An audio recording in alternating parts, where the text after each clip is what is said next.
ሰላም የጥበብ ቤተሰቦች እንደምን አላችሁ?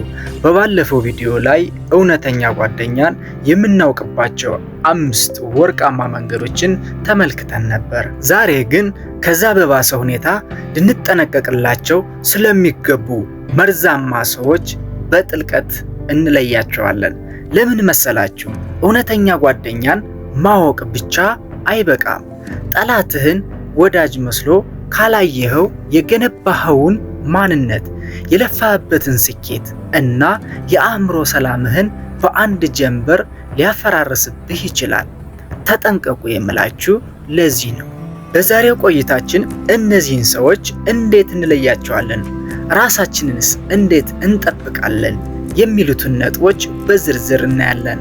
በቅንነት ከልባችሁ ሰብስክራይብ፣ ላይክ፣ ሼር እያደረጋችሁ ስለምታበረታቱኝ ከልብ አመሰግናለሁ። እስከ መጨረሻው አብራችሁን ቆዩ። አንደኛ፣ ጉልበት መጣጮች። ጥልቅ ባህሪያቸው እነዚህ ሰዎች በሕይወታችን ውስጥ ልክ እንደ ስፖንጅ ናቸው። ስፖንጅ ውሃን እንደሚመጥ ሁሉ እነዚህ ሰዎችም ካንተ ጋር ባላቸው ግንኙነት ያንተን ደስታ፣ ተስፋና አዎንታዊ ጉልበት መጥጠው ይወስዳሉ። ዋናው ባህሪያቸው የራሳቸውን ባዶነት በአንተ ለመሙላት መሞከራቸው ነው። የእነዚህ ሰዎች መለያ ምክንያታቸው እነዚህ ሰዎች ለመለየት ሳይንቲስት መሆን አይጠበቅም። ስሜትህን ብቻ ማዳመጥ ይበቃል። ከእነሱ ጋር ስትገናኝ ንግግራቸው ሁልጊዜ በሚከተሉት 4 አፍራሽ ነጥቦች ላይ ይሽከረከራል። ስለ ችግር ብቻ ማውራት፣ መፍትሄ ሳይሆን ችግር ላይ ብቻ ያተኩራሉ። ስለ መከራና ስቃይ፣ ዓለም ነገ እንደምትጠፋ አድርገው ይሰልሉሃል። ስለ ኑሮ ውድነትና እጦት በአንተ ውስጥ የፍርሃትና የጭንቀት ስሜት ይዘራሉ። ስለ ሰዎች መጥፎነት፣ ሌሎችን በማማት እና በማንቋሸሽ የሰውን ልጅ እንድትጠላ ያደርጉሃል። በስነ ልቦናህ ላይ የሚያመጡት ውጤት፣ ከእነዚህ ሰዎች ጋር ቆይተህ ስትለያይ ትልቅ ለውጥ ይሰማሃል። እነሱ የውስጣቸውን ቆሻሻ ወይም አፍራሽ ስሜት በአንተ ላይ ዘርግተው ስለሄዱ ክብደታቸው ቀሎላቸው ይረጋጋሉ። አንተ ግን ያልተገደበ ድካም ይሰማሃል። ተስፋ የመቁረጥ ስሜት ያጠቃሃል። ያቀድከውን ሥራ ለመስራት ሞራል ታጣለህ። በአእምሮህ ውስጥ ባዶነት ይሰፍራል። ለእነዚህ ሰዎች ተግባራዊ መፍትሄ፣ ለውስጥ ሰላምህ ስትል እነዚህ ሰዎች በሐሳብህና በሕይወትህ ላይ እንዲሰፍሩ አትፍቀድ። እነሱን ለመርዳት ብለህ ራስህ ገደል ውስጥ አትግባ። ንግግራቸውን አሳጥር። አፍራሽ ወሬ ሲጀምሩ ርዕስ ቀይር ወይም ሥራ እንዳለህ ገልጸህ ተለያቸው። ርቀትህን ጠብቅ። ጉልበትህን የሚመጥጡ ሰዎችን በቅርብ ጓደኝነት አትያዝ። የአእምሮ በርህን ዝጋ። የሚሉትን ነገር ሁሉ እንደ እውነት ተቀብለህ ወደ ውስጥህ አታስገባ። እናንተስ በሕይወታችሁ እንዲህ አይነት አጋጥሟችሁ ያውቃል? ኮሜንት ላይ ያሳውቁኝ። ሁለተኛ፣ በቀልድ ስም የሚንቁ። ስልታዊ ንቃታቸው እነዚህ ሰዎች በጣም አደገኛ የሚሆኑት ንቃታቸውን በቀጥታ ሳይሆን በሳቅና በፌዝ ስለሚሸፍኑት ነው። ቀልደኛ መስለው ቀርበው የአንተን ማንነት፣ አቅም ወይም አካላዊ ገጽታ የሚያደርግ ንግግር ይሰነዝራሉ። ዋናው ዓላማቸው አንተን በሰው ፊት በማሳነስ እነሱ የበላይ ሆነው ለመታየት መሞከር ነው። መለያ ምልክቶቻቸው ቀልድ እኮ ነው የሚል ስበብ፣ ልብህን የሚሰብር ነገር ከተናገሩ በኋላ ስሜትህ እንደተጎዳ ሲያውቁ ወዲያውኑ ኧረ እኔ እየቀለድኩ ነው፣ ምን ሆነህ ነው ይህን ያህል የምትቆጣው በማለት ጥፋቱን ወደ አንተ ይገፉታል። ደካማ ጎንህን በመፈለግ ሁልጊዜ በሰው ፊት ስትሆን አንተ የምታፍርበትን ወይም ደካማ የምትልበትን ነጥብ አንስተው ያላግጣሉ። ዝቅ የሚያደርጉ ምስጋናዎች። ለምሳሌ ለዛሬው ልብስህ ባያምርም እንዲህ መሞከርህ ራሱ ጎበዝ ነህ የሚሉ አሽሙር የቀላቀሉ ንግግሮችን ይጠቀማሉ። ለምን ተጠንቀቋልን? ለራስህ ያለህን ክብር ካወቁ እንደ ተራ አይቆጥሩህም። እነዚህ ሰዎች ግን በቀልድ ሰበብ ያንተን የራስ መተማመን ቀስ በቀስ ይበሉታል። እንዲህ አይነት ንግግሮችን ዝም ብለህ ስትቀበል አእምሮ ሳያውቀው እኔ ለንቀት ቅርብ ነኝ የሚል የተሳሳተ መልእክት ለራሱ መስጠት ይጀምራል። ለእነዚህ ሰዎች ተግባራዊ መፍትሄ፣ ሳቅህን አቁም። እነሱ አንተን ዝቅ አድርገው ሲቀልዱ አብረህ አትሳቅ። ዝም ብለህ አይናቸውን ተመልከታቸው። ይህ ዝምታ ሁኔታው ቀልድ እንዳልሆነ እንዲረዱ ያደርጋቸዋል። ጥያቄ ጠይቅ። ይህ ቀልድህ የትኛው ጋ ነው የሚያስቀው? ብታስረዳይ ብለህ ጠይቃቸው። ቀልድ ሲተነተን ጣዕሙ ስለሚጠፋ ይሸማቀቃሉ። ወሰንህን ግለጽ። ይህ አይነት ቀልድ ደስ አይለኝም፣ ለወደፊቱ ባታደርገው ደስ ይለኛል ብለህ ቁርጥ ያለ መልስ ስጥ። ገደብ እንዳለህ ካወቁ አይደፍሩህም። 3ኛ የሚቆጣጠሩህ ሰዎች። የሚቆጣጠሩ ባህሪ። እነዚህ ሰዎች አንተን እንደ ገለልተኛ ሰው ሳይሆን እንደ ፍላጎታቸው ሊያሽከረክሩት እንደሚችሉ ንብረት አድርገው ያዩሃል። ቁጥጥራቸው በሐሳብህ፣ በጊዜህና በውሳኔዎችህ ላይ ነው።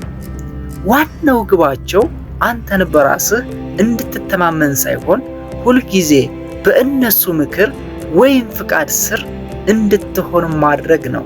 እነዚህ ሰዎች መለያ ምክንያቶቻቸው እኔ የማውቀው ይሻላል ባዮች ናቸው። ምን መብላት፣ ምን መልበስ እና ከማን ጋር መዋል እንዳለብህ ሳይቀር ሊወስኑልህ ይሞክራሉ። በጸጸት የመግዛት ጥበብ። የእነሱን ፍላጎት ሳታደርግ ስትቀር እኔ ያደረኩልህን ረስተህ ነው ወይ ለእኔ ግድ የለህም በማለት በጸጸት ውስጥ እንድትገባ በማድረግ ሊቆጣጠሩህ ይፈልጋሉ። የመገለል ስልት።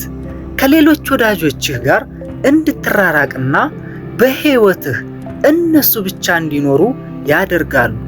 በዚህ መንገድ ተጽዕኖአቸው ይጨምራል። ለምን ተጠንቀቋል? ገደብ እንዳለ ካወቁ ሰዎች አይደፍሩም።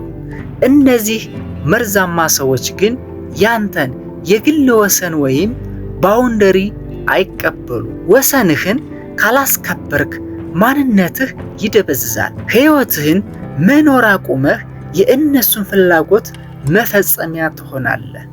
ለእነዚህ ሰዎች ተግባራዊ መፍትሄ አይሆንም ኖ ማለትን ልመድ። አይሆንም ማለት ሙሉ አረፍተ ነገር ነው። ለምን አይሆንም እንደሚልህ ዝርዝር ማብራሪያ ሰጥተህ የመከራከሪያ ዕድል አትስጣቸው። በራስህ ውሳኔ ላይ ጽና። ውሳኔን ስትናገር በራስህ መተማመን ይኖርህ። ብሞክረው ይሻለኛል ከማለት ይልቅ ውሳኔዬ እንዲህ ነው በል። ርቀትህን ፍጠር። ቁጥጥራቸው የበዛ ሲሄድ ርቀትህን ጠብቅ። ለራስህ ያለህን ክብር ካወቁ እንደ ተራ አይቆጥሩህም። ስለዚህ ራስን በማክበር ለቁጥጥር እንደማትመች አሳያቸው። 4ኛ የስኬት ቀንደኛ ጠላቶች። የባህሪያቸው ምስጢር። እነዚህ ሰዎች አብረውህ የሚቆሙት በውድቀትህ ጊዜ ብቻ ነው። አንተ ችግር ውስጥ ስትሆን፣ ስትታመም ወይም ስታጣ አይዞህ ይሉሃል። ምክንያቱም ያኔ እነሱ ከአንተ የተሻሉ እንደሆኑ ስለሚሰማቸው ነው። ነገር ግን ማደግ ስትጀምር፣ አዲስ ስራ ስትይዝ ወይም ስኬታማ ስትሆን መንፈሳቸው ይረበሻል። ያንተ ስኬት የእነሱን ዝቅተኝነት ስለሚያስታውሳቸው ስኬትህን ለመቀነስ ይሞክራሉ። እነዚህ አይነት ሰዎች መለያ ምክንያታቸው እድል ቀንቶህ ነው ባዮች ናቸው።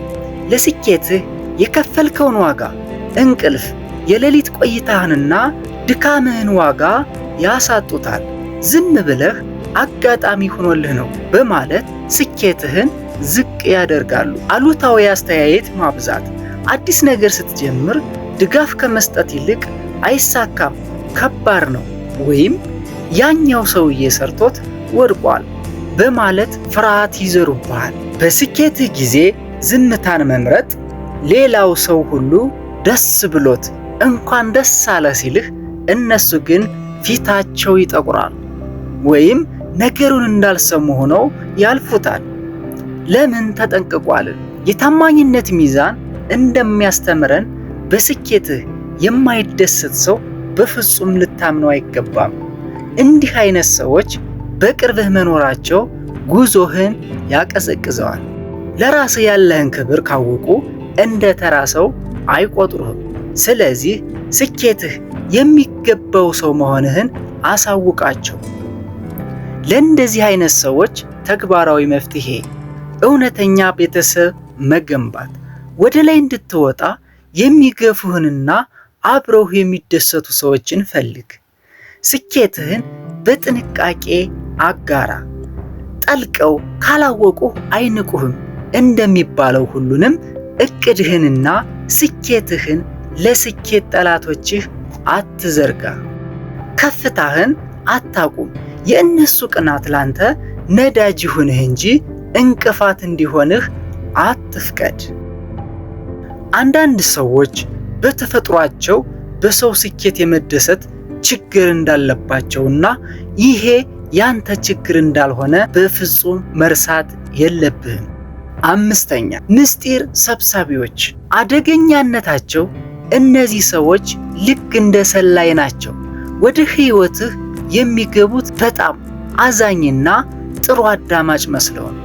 አንተም በቅንነት ተነሳስተህ የህይወትህን ታሪክ፣ ድክመትህን፣ የቤተሰብህን ምስጢር ወይም የወደፊት እቅድህን ትነግራቸዋለህ።